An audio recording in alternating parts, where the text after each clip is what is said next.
because I want to know what you know about Satchel Paige. Okay. So, I'm going to pass these out. So I'm going to put 4 at a table.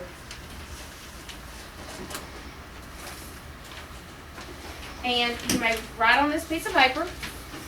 There's 3 questions. Who's that? Lucas. He's just...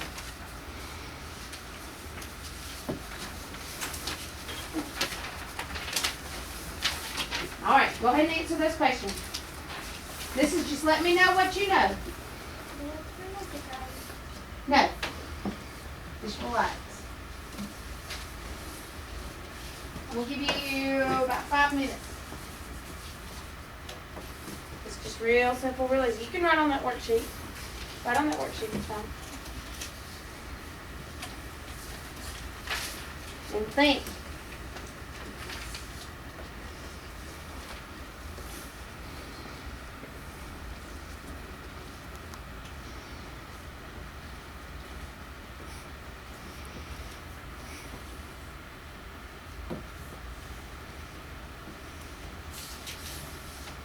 Cover your answers so someone doesn't see them either. If you cheat, that's like stealing somebody's answer.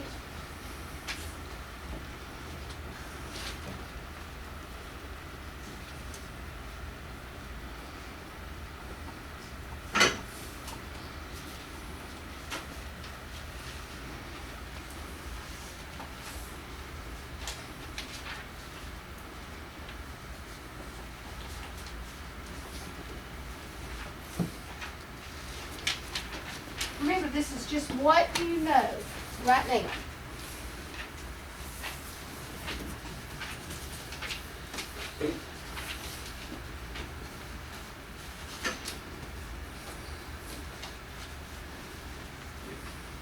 Just a few more minutes.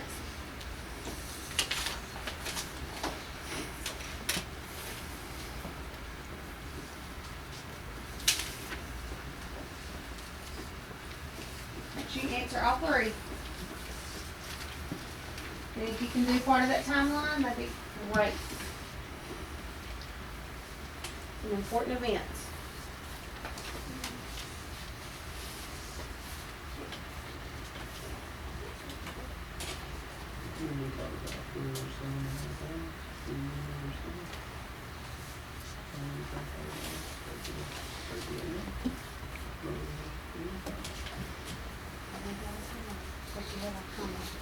We talked about it yesterday.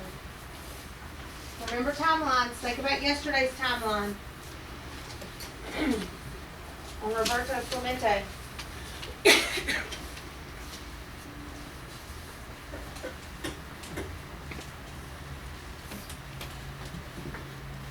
About 1 more minute.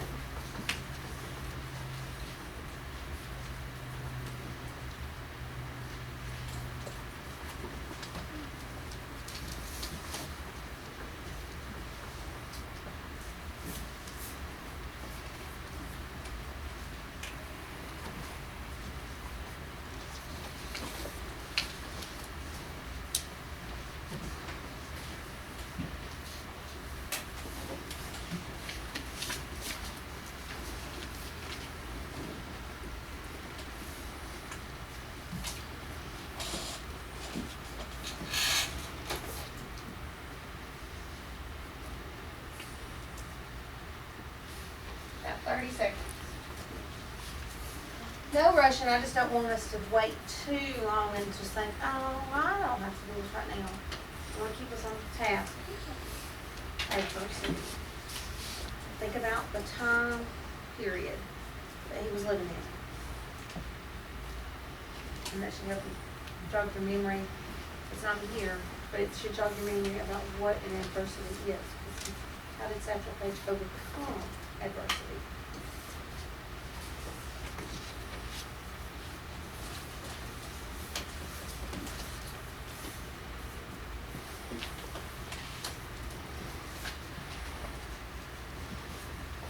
About 5 seconds.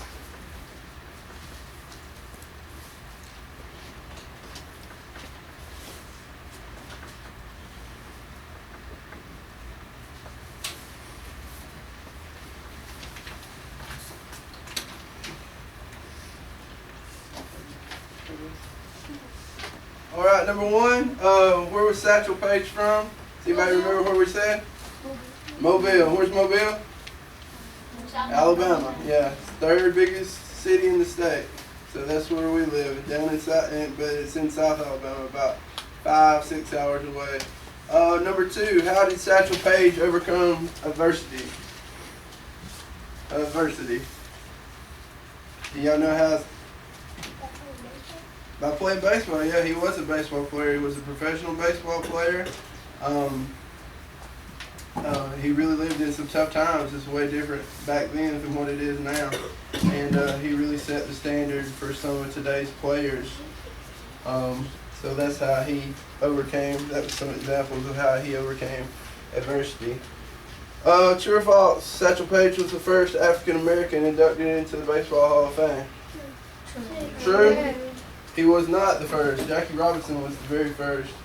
He was the very first Negro League player that was inducted into the Baseball Hall of Fame. So that's a little pretest for you. We're going to look at the timeline as we continue on with the story.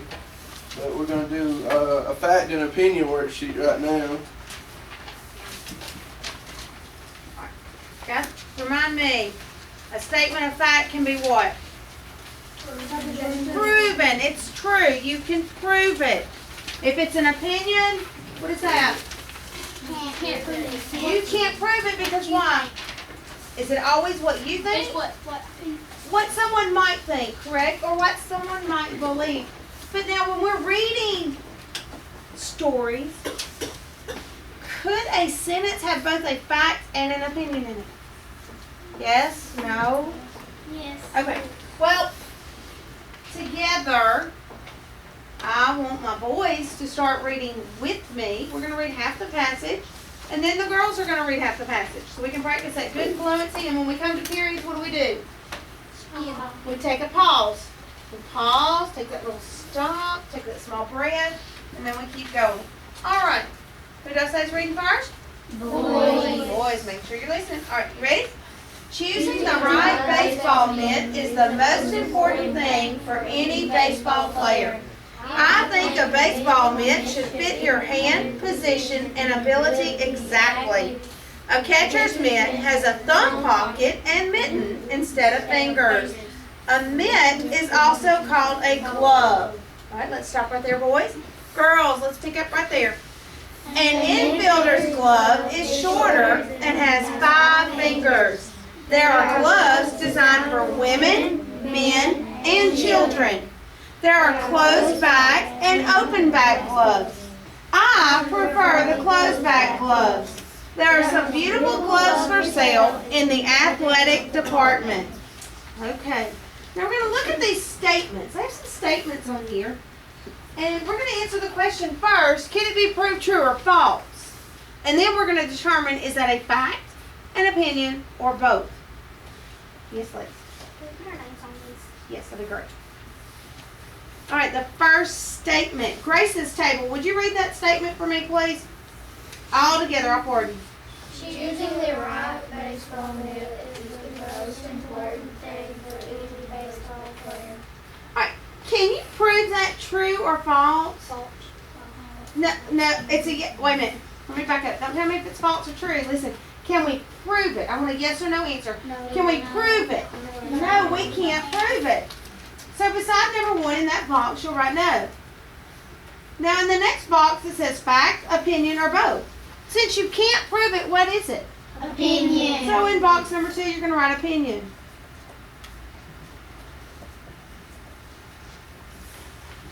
Go ahead and do the next statement. And then I'll get a table to read it. But I want you to go ahead and try it. We did the first one together.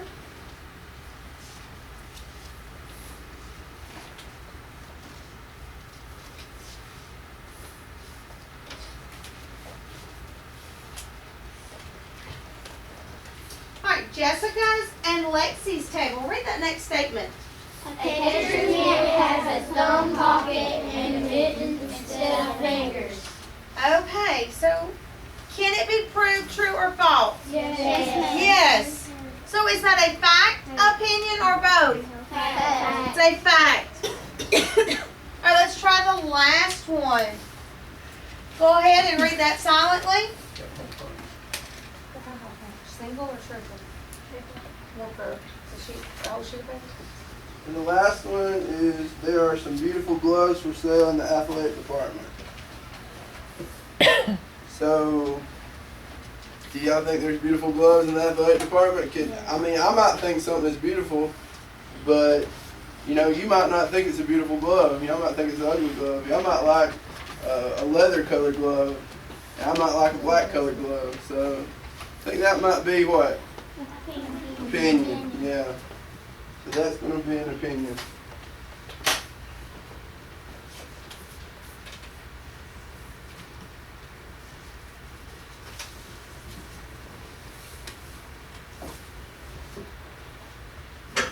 Okay, when you're wrapping up, let's go ahead and get your reading books out and go to page 116. Go back to the Satchel Paige story. We're going to review this, read in class.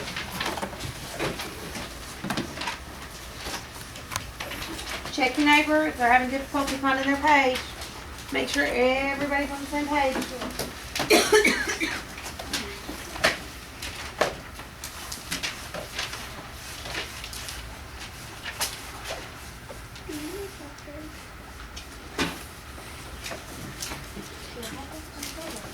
So let's talk about the picture. Who is this? Who do we think this is? This is Satchel, yes. And it looks like, what is he about to do in this picture? Yeah, it looks like he's in his wind-up. He's reading what the batter's doing, and he's about to pitch the baseball. So it looks like maybe the brown in the picture might be the crowd, right? So it looks like how big of a crowd? It looks like a real big crowd come to see Satchel pitch. Yep. And then on page 117, this is the actual photo of Satchel. I think this was around 1948. Still a black and white photo. And we're going to be reading about, this actual story is a biography. So we're going to be learning what a biography is today. Can somebody read down at the bottom and tell me what a biography is? A biography tells about a person's life. Look for how the author presents major events in Satchel Paige's life. Okay, let's go ahead and flip over to 118. Alright, let's read up at the top for me. Leroy Satchel Paige earned his nickname as a young lad. He carried suitcases, satchels for passengers at Union Station in Mobile, Alabama. Satchel was a natural athlete. People said that by the age of 10, he could outpitch grown men. So in 1923, at the age of 19, he decided to learn his living as a baseball player. In those days, baseball was a segregated sport. African Americans were forced to play their own leagues, separated from whites. Okay. So that kind of gives us a little background, a little forward about Satchel in that paragraph. It tells he's from Mobile, and it tells us what he did as a young child. He carried bags, and that's how he actually got his nickname. Someone in the railroad yard told him he looked like a satchel tree. So that's how he picked up a nickname. Has anybody in here got a nickname? You got a nickname? What's your nickname? Lexi? Nickname? You got a nickname? No. No nickname? What's your nickname?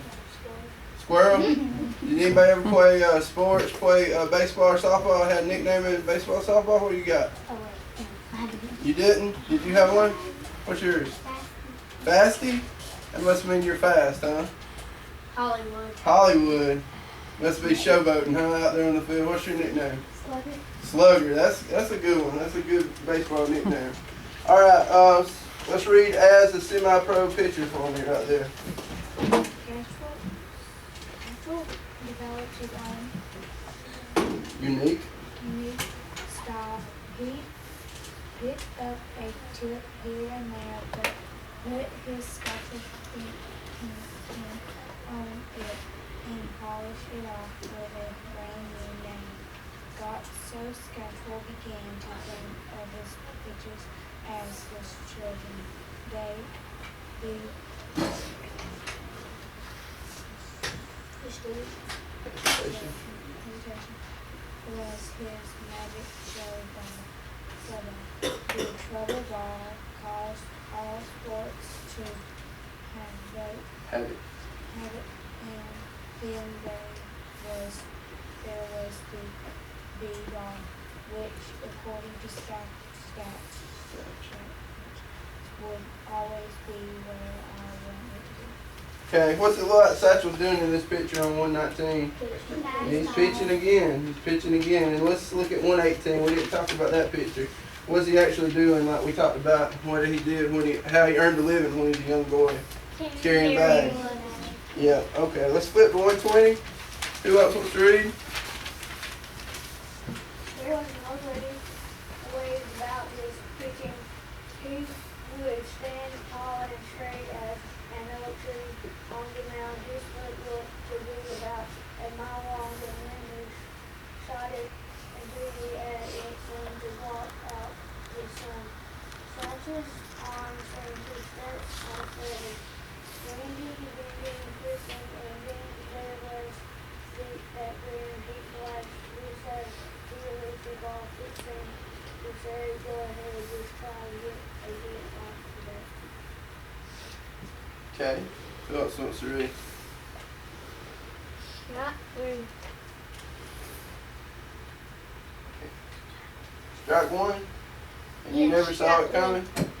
And he never saw it coming. I mean, 1 minute it was there, plain as day, in his hand, and then all of a sudden shot too. It was in the catcher's mitt. The batter was staring. His eyes went a little. Here it comes. Got it now. Shot three. Just like that. All over. Next batter up. Give it to him. Satch. Show your stuff. Fans and teammates would shout. And he did. Every time coach would pack the stand to see how many Satchel can strike out in a game. Okay, hold up right there for me, Trey. So what is Satchel doing? He's pitching again, right? He's not much of a batter, but he's a big time pitcher. And how many strikes do we get in a baseball game? 3 strikes and you're out, right? So it don't sound like Satchel's throwing many balls. It sounds like he's throwing a lot of strikes and getting a lot of people out. And it sounds like, like we said on the first page, he's packing the stands. Everybody's coming to see Satchel. Okay, so somebody else read for me right there where we left off. He made the crowd laugh with his fast talk and his slow walk, and the man got to slow to go on before he said, but mostly he made them cheer. Never in his 19 years had he heard a sweeter sound. The more cheers he had, the more his confidence grew. A kind of confidence that made him call to the outfield with the bases loaded and last hitter up to bat. Why don't you all have a seat? Won't be needing you on this one. Good. Somebody else ain't read yet? Read for me. Whenever the crowd went, a good paycheck followed, so he made sure to keep them coming. After just 1 year, he was playing in the Negro Major Leagues for the Chattanooga Black Lookouts, and the folks were still cheering and shouting, "Give it to him, Satch! Show your stuff." There were 2 more Major League back in 1924 when Satchel was called up because the white Major League's ball clubs wouldn't allow blacks to play in their leagues. Blacks had created their own in 1920 and named them the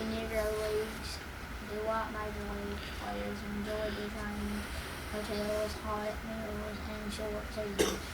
Negro League players were often refused meals in restaurants and rooms in hotels. They ate on the road and slept where they could in train depots or on baseball fields. They played 2, sometimes 3 games a day, nearly every day in a season, as long as the weather would hold. And when the season ended in America, Satch went right on playing and traveling in other parts of the world. Okay, hold up for me right there. What's these last 2 or 3 paragraphs telling us? It's telling us how the history of the South back then was segregated. It's a lot different than it is nowadays. That was almost 100 years ago, and how adversity, like we talked about in our pretest, these players had to overcome it and start their own leagues and be successful. Okay, and this is why we need to change. Okay, so let's go ahead and let's continue reading. Can you continue reading for me? After the Negro Leagues suited Satchel, he was the traveling man. One city would never hold up for long. He moved from Alabama, where he played with the Birmingham Black Barons, to Tennessee, where he played with the Nashville Elite Giants, and to Pennsylvania, where he played with Pittsburgh Crawford. From the first breath of spring till the cool rush of fall, he would ride. Sometimes he joined his teammates on old buses, bumping along on back roads, studded with holes so deep. Players would have to hold on their seats and stomachs just to keep from spilling into the but mostly he drove on in cars that would take him wherever he wanted to go. The fans would always be waiting in the next town. Their wait could be a long one. He was never much to keep anyone's time but his own. Hey guys, look back on that picture on 122. They're riding the bus. What else in that picture? Checkers. All right, checkers. What else? Baseball stuff. So, was it just a boring bus ride that they made? No, they brought things along to entertain themselves. But did Satch, based on what you've just read, did he always ride the bus with his teammates? No. No. Sometimes he drove what? He drove along in a car, so he could have that. Do you think that might be to where he could focus? Why else do you think he would want to drive and not ride with his teammates?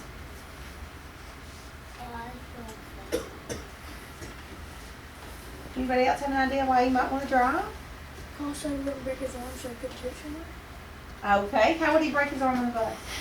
If somebody threw a baseball and he couldn't Oh, because that picture has the glove in it and the ball rolling. What would happen? What they say happens sometimes about the potholes in the road. What would they have to do? they'd have to hold on to their stomachs and hold on to their They had to hold on to their stomachs and hold on to their seats. So sometimes it might be possible for a baseball to go bouncing through the air and might hit him. So he had lots of reasons why he would ride by himself. Yeah, how have things changed since then to now? Like traveling to games. What does people do? Like if you play sports and if you're on your way to the sports complex, or you're on your way to a away game. What do y'all do on the way to games nowadays? What do you do, man? Yeah, I see everyone with earphones in their ear and iPod Touch and everything. What else does people do? You play video games? I see a lot of people with handheld video games. What else? Yeah. Okay. Oh, texting. Yeah, Yes. that's a biggie. That's dangerous. You If you're You driving, can read yes. books. If you're driving, it's very Yes, dangerous, you can. and it's illegal. Yes. Okay, what else? Okay, yeah, you gotta stretch before a game. Oh, now I'm sure you're not supposed to be tattling on them. All right, let's go to 124 and start reading for me on 124. Once he reached the mid-30s, the joys of traveling being a dread of Satchel. He found himself long of a more settled life and comfort from home. In 1941, he finally found the warm smile and tender heart of Lamar Graham. Satchel restarted his traveling railway and happily began his second Career. career as president and pilot. But he thought he finally found what he thought he but been searching for. It was the only view before he took to the road again, in which was first and only true love baseball. His family would have to go. Satchel's teammates were in love with the game too, and out of the legends of glowing players began being new room for every dream. His teammates included Cole Papa as it hitter who ran base faster than he could run. Each center never left home plate. Austin Charleston was the outfielder who could tell just where the ball would land as soon as he hit the bat. And then there was Josh Gibson, who some say he could hit a ball so hard and so far it would land somewhere in the middle of next week. Okay, can you read for me, starting with because? Because of his powerful hitting and home run record, Josh was sometimes called the Black Babe Ruth. But many wondered if Babe should have been called the White Dog Gibson. Back in 1923, when Gibson and Satch were teammates on the Pittsburgh Crawfords, they were considered a mighty powerful duo. Posters for Crawfords read, Josh Gibson and Satchel Paige, the greatest batter in baseball. Gibson guaranteed to hit 2 home runs, and Paige guaranteed to strike out the first 9 innings. Who wants to read? Sit down. Somebody will meet up and see who's best. They would often joke with each other. In 1942, soon after Satchel's return, Teddy Road, they got their chance. All right, before you turn to your neighbor. I want you to tell your neighbor his first, Satchel Paige's first career and his second career. Turn your. Okay. So, what was his first career? Baseball. Second career? Husband and father. All right, 126. You ready, honey? September 10th, 1942, the second game of the New World Series. Satch's team, the Kansas City Monarch. Monarchs, began a 50-week of steady matchups against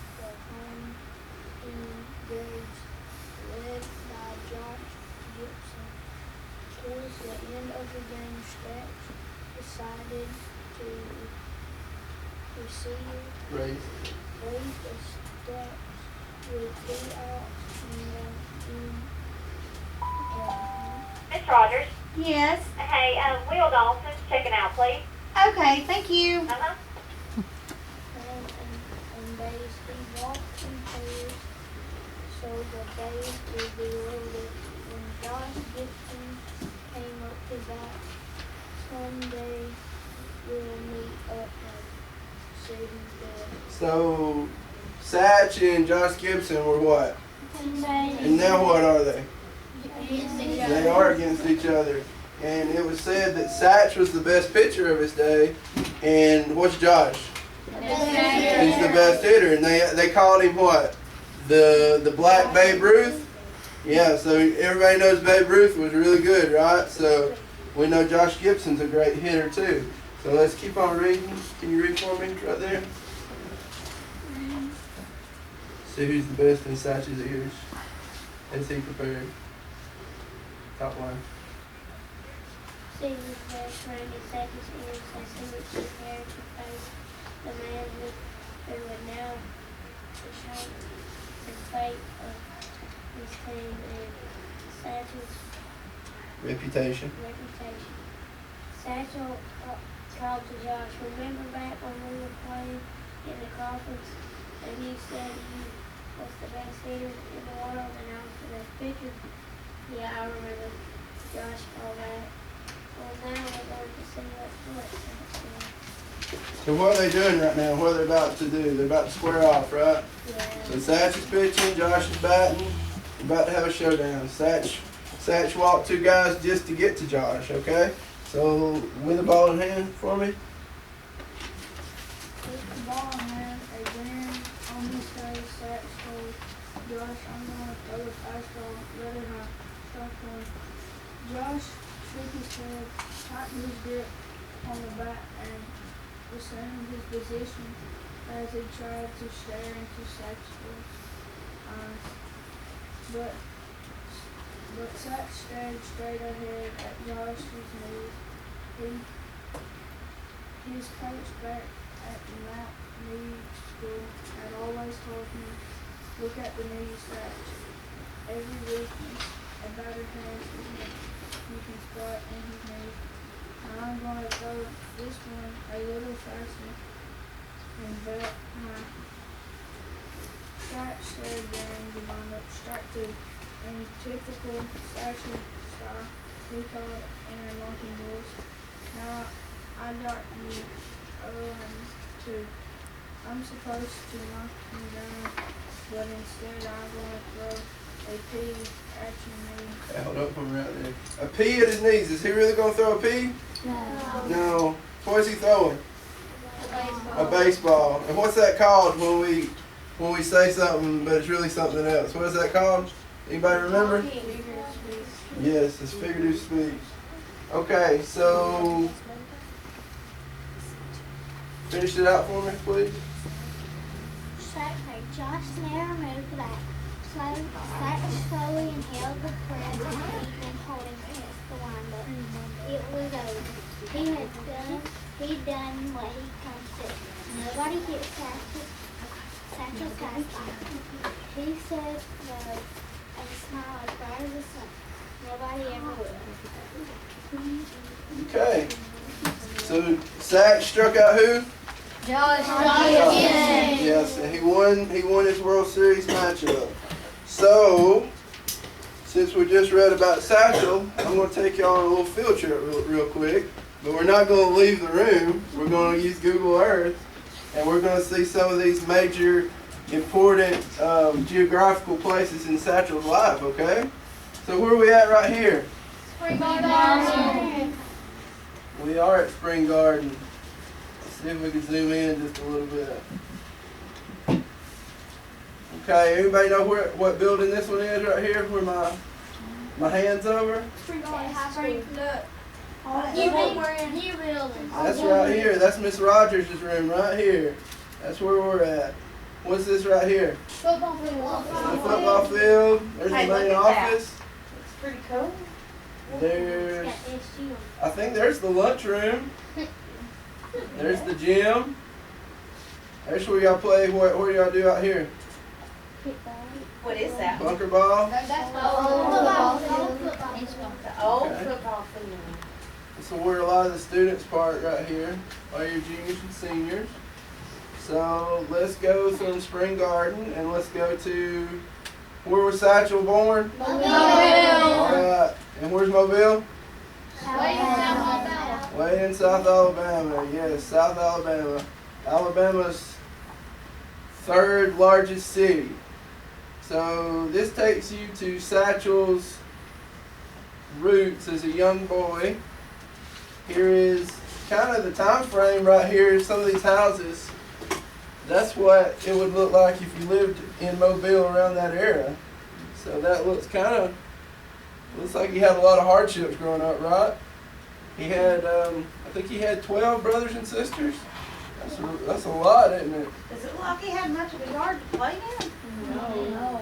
And a lot of y'all, what do y'all play with when you go home? Y'all have what? Toys?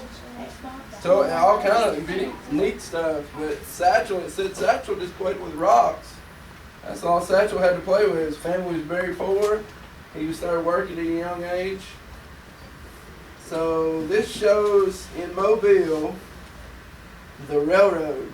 So there's a lot of railroads. Mobile's a major port city. So that means a lot of things come us in by the water, right? So we ship out a lot of stuff and bring a lot of stuff in, importing and exporting in Mobile. So here's Mobile, and there's our image. And where's Satchel playing in the story? Kansas City. So let's go all the way to Kansas City. And y'all know what direction that would be? Would that be north, south, east, west?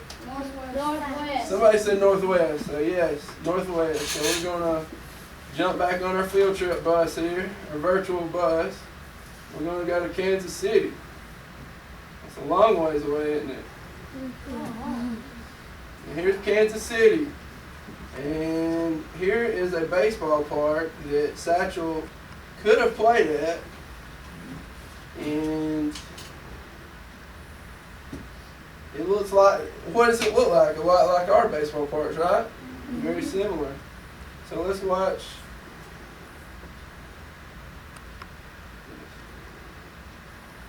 Well, let's back right back out and let's go to the Baseball Hall of Fame. Does anybody know where the Baseball Hall of Fame is? It's in Cooperstown, New York. So which way would we go to New York? East. Yep, northeast. It's northeast. So here's Satchel's enshrinement plaque. And there's his real name, Leroy Satchel Paige. And how did we say he got his name again? Carrying satchels when he was a young boy, yes. And that's some of the teams he played for. He played for Cleveland, St. Louis, and the majority of his time he played in Kansas City. It says, Paige was one of the greatest stars, thrilled millions of people, and won hundreds of games, struck out 21 major leaguers in an exhibition game, helped pitch Cleveland Indians to the 1948 pennant in his first big league year at 42 years of age. Y'all know kind of the age range of what players play nowadays? They're in their 20s and like early 30s. That's really unheard of for a pitcher to be that old and still be that good.